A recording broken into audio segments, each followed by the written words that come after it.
So I was visiting my partner, his name is Leo, at his home in a rural part of my state, about a 45-minute drive away from the college town that I'd lived in at the time.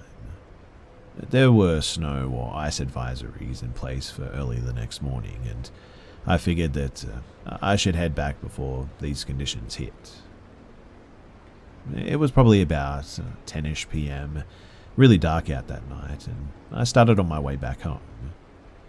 The road seemed fine to me for the most part, a bit icy, but nothing my little two-wheel drive couldn't really handle.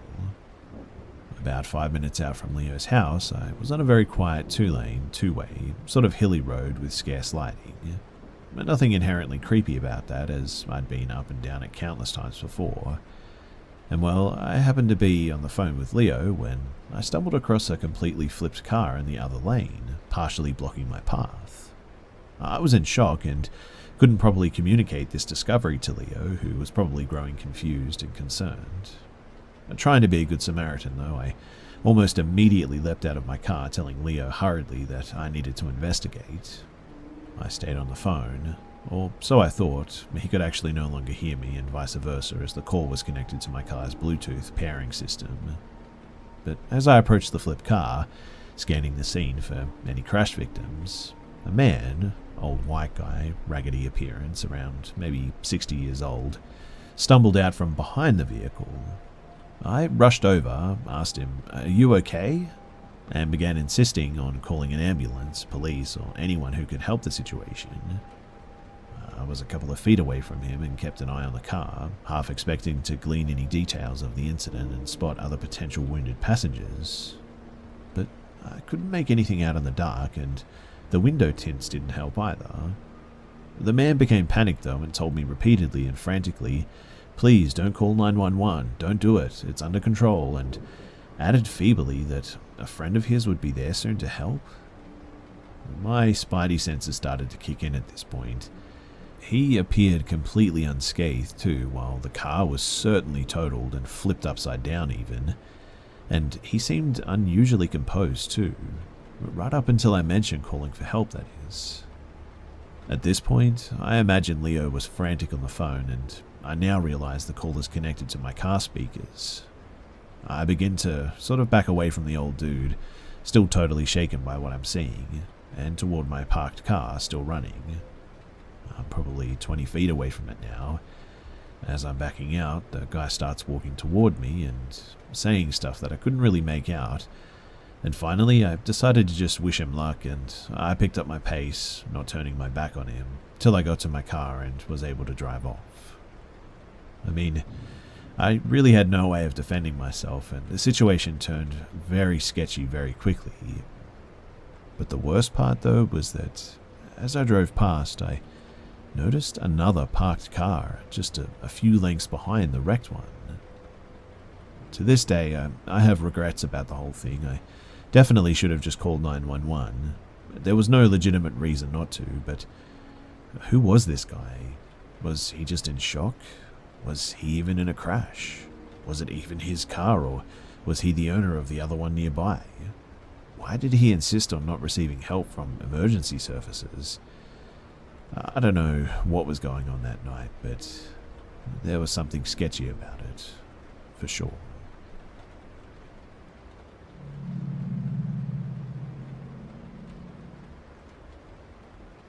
So, I was 29 living with a friend, and we got to tending the fire through various times of the night to stay warm during the winter. It was 2 a.m. mid-January. The two dogs would always join you on the fire run to go potty and get some sniffs in.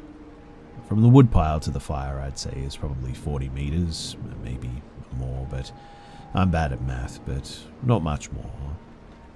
I go outside to tend the chore of keeping the fire furnace going. The dogs go out the door, but for some reason that night, they never left the porch. I didn't notice until I got to the woodpile that they weren't keeping pace like usual. And then the hiss happened. It sounded just like nails on a tarp or something, like a raspiness but guttural. A hiss mixed with a growl for sure.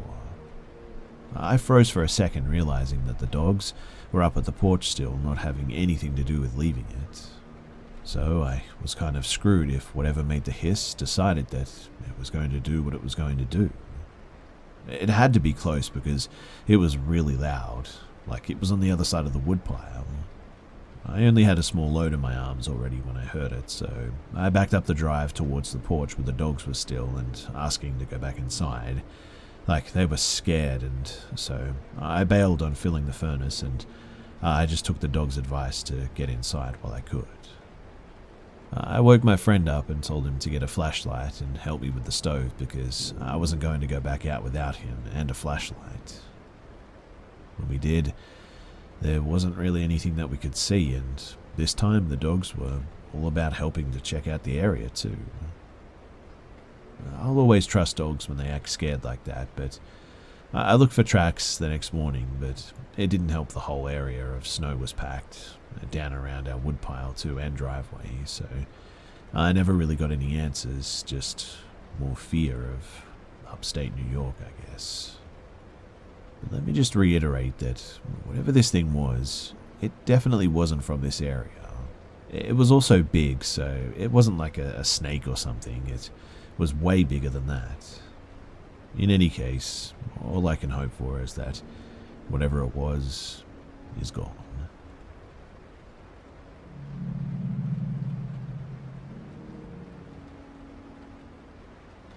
I've only ever really told this to other people.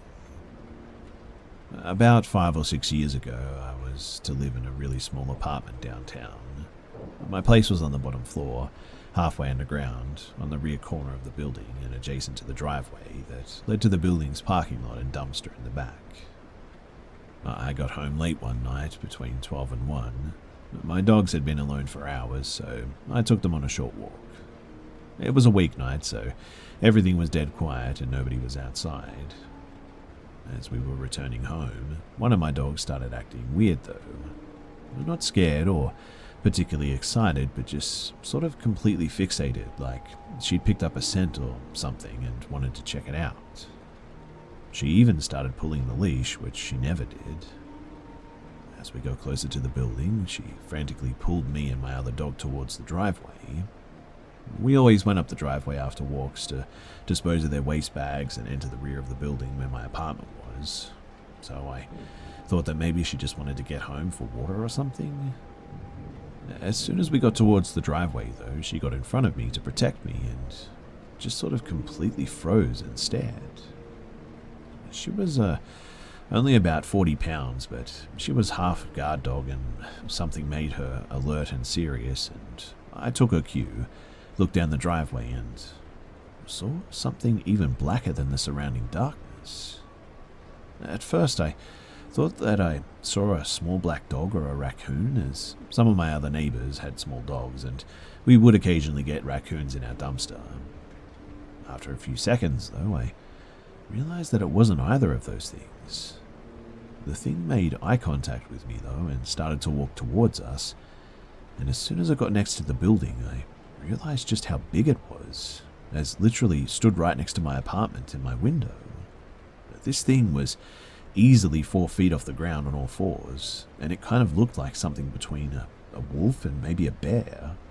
It was completely black, but it looked like the black was distorted or out of place, almost like how a black hole is portrayed when it's absorbing light around it. It had a few grey squiggles in the black that moved erratically, and its eyes glowed grey with a small hint of red. It looked almost somewhat animated, completely out of place in reality. When it got to the corner of the building, it stopped and stared at me, and my dog completely lost it.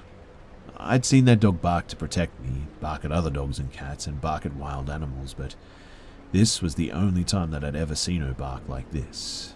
She was howling and barking and almost yodeling simultaneously, and was completely freaked out. My second dog was completely quiet and looked almost confused at first, but just sort of stared down the driveway. After a few seconds, it was like he finally noticed what my other dog did, and he started doing the same thing, except he sounded a lot more afraid. This next part still freaks me out too when I think about it, but I was frozen in shock. The thing sort of opened its mouth and showed some teeth with more distortion and grey squiggles coming in and out of its mouth. Its eyes glowed more than before, grey and red, almost like smoke. It let out a penetrating sound like a guttural howl or growl or something, and my entire body felt like it went through me. And the strangest sensation came over me. I felt like I was connected to it somehow, is the only way that I can describe it. And that really scared me. It stared like it was looking through me for a little while longer. I'm not sure how long. And then it walked away from the driveway towards the back of the building and just disappeared. I stood there dumbfounded for a couple of minutes, wondering what the heck just happened, and contemplating whether or not to go inside or if I was going crazy. The building was locked on both sides, but all of this took place literally right next to the window to my bedroom. And after a few more minutes, it really started to just feel like it didn't actually even happen. Still, there was no way I was walking down that driveway. So I went through the front door of the building, threw the dog's waste bags out in the laundry room, went into my apartment, locked the door, checked my gun next to my bed, and invited both my dogs to sleep on the bed with me that night. I couldn't sleep for hours, but my dog that tried to protect me passed out almost immediately. Her little heart was beating through her chest, and that was the only time that I've ever seen her that afraid. I've lived there 9 years, and nothing like that has ever happened before or since then. And for those of you who are wondering, I was completely sober and no more sleep deprived than usual. I knew all of my neighbors in the building, and only 2 others had dogs, which were considerably smaller than mine, beagles and terriers. The closest thing that I've ever read to this is shadow people and those elves with squiggles. It was definitely more like an animal though, and I'll never forget its eyes. But my dog's reactions tell me that I wasn't completely imagining this too. I'm a recent convert, or revert I guess, to Islam. Islam actually talks about things that exist which we cannot see, like jinn, and after my conversion a few months back, I started thinking a lot about what happened, and I don't know, I just decided to share this. I am curious about your thoughts though. What do you guys think that this could be?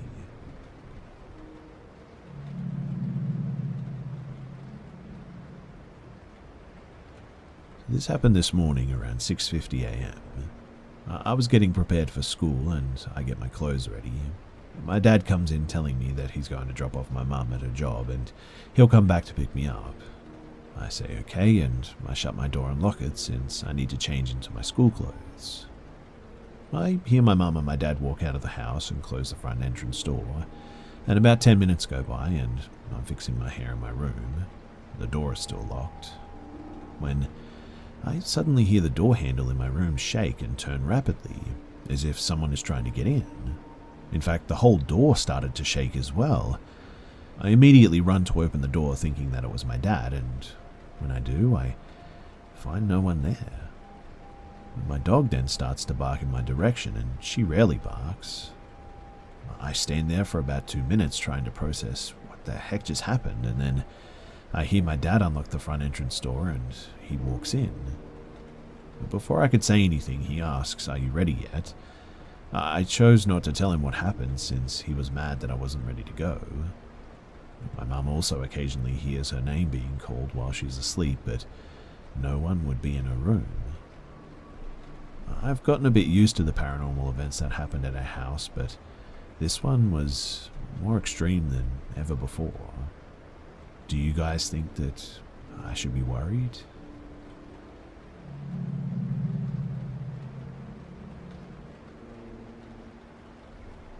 So, it all started when I was in middle school. I would get home and enjoy my time by myself while my mum was gone to get my younger brothers. And it started with little things, just here and there. I would take my shoes off by the door, and maybe a little later I would walk by them to grab something from the kitchen, but that's when I noticed that they would go from being side by side to being in a sort of T position. I would always shrug it off and assume that I must have done that carelessly and didn't remember. Then I started hearing people talking coming from other rooms. After a week of that, I started hearing knocking noises and things would get pushed off my desk. And honestly, I could go on and on about all the little things that happened. But what really struck me was the night that I was laying in bed facing the wall. I felt what I can only describe as a cold hand grab my shoulder, almost like someone was trying to get my attention. I thought for sure that it was my mum, to be honest. I even turned and looked, but saw no one.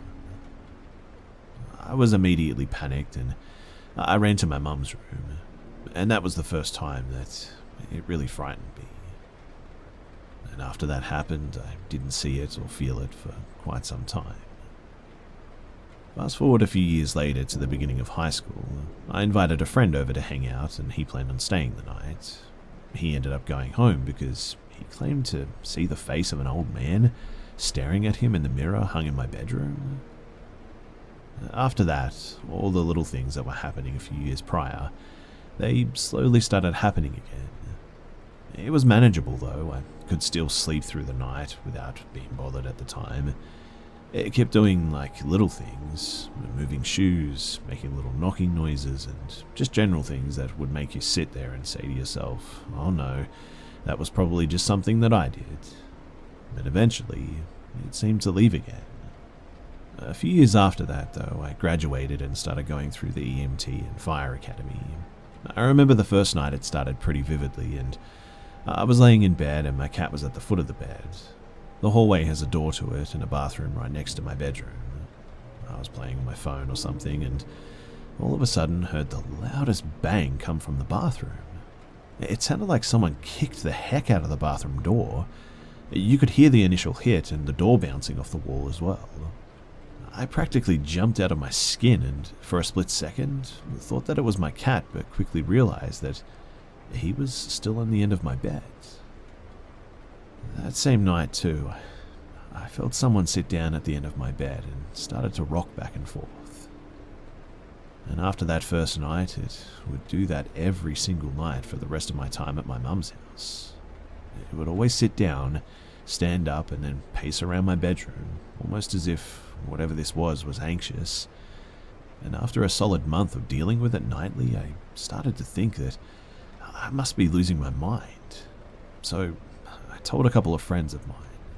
One of them too has a mum that's very into tarot card readings and was good at it.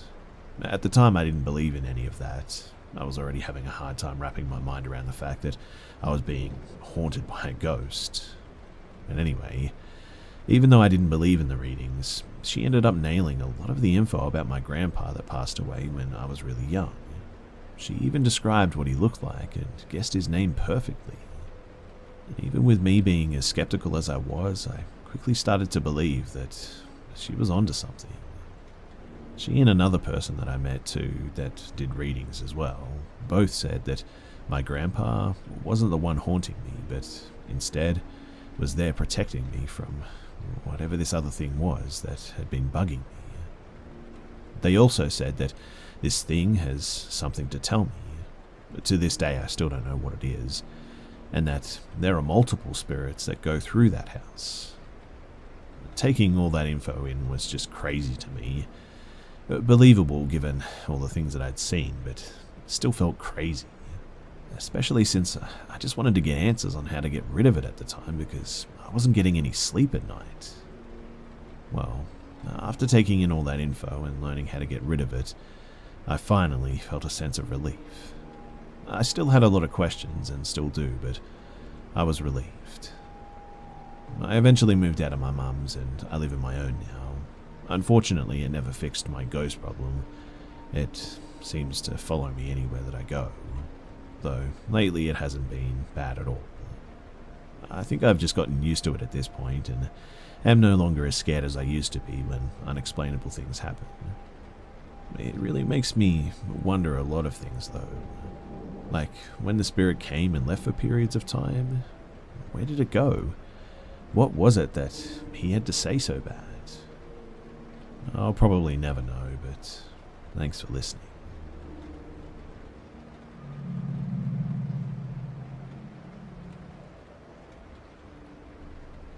After listening to everybody's stories here, it reminded me of a brief time in life where I lived in a haunted location, and one specific event that spooked me real good.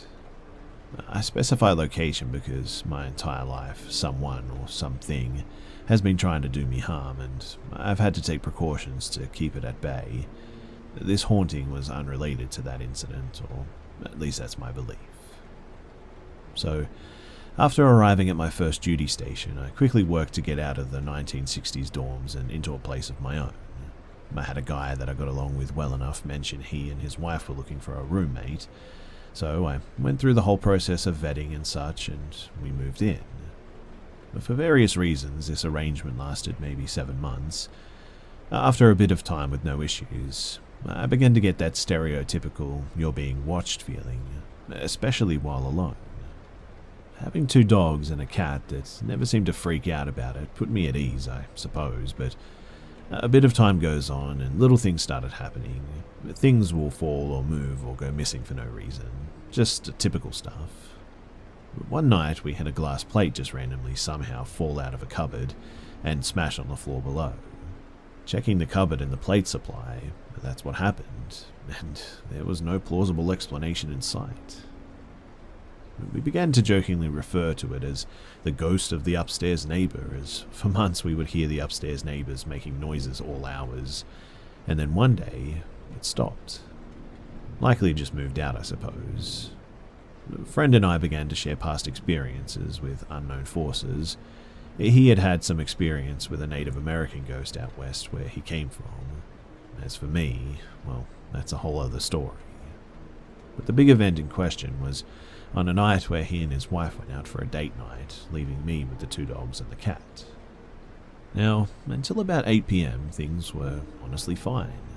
I was playing some game on the couch with the animals in their usual spots, but then I started getting the usual feeling of being watched and tried to ignore it. All of a sudden, though, there was this, I don't know how to explain it, but just tension in the air. It was hot and heavy, hard to breathe. And for the first and only time that I'd ever seen, even the animals freaked out. Meow ran towards the married couple's bedroom. Odin and Zeki completely stood up and were growling, snarling and being aggressive towards a spot close to the TV.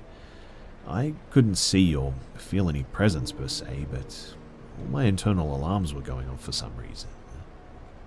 It's at this point that I very carefully and slowly turned off the PlayStation and TV, preparing to make an exit, that the crucifix above the fireplace flies off of it.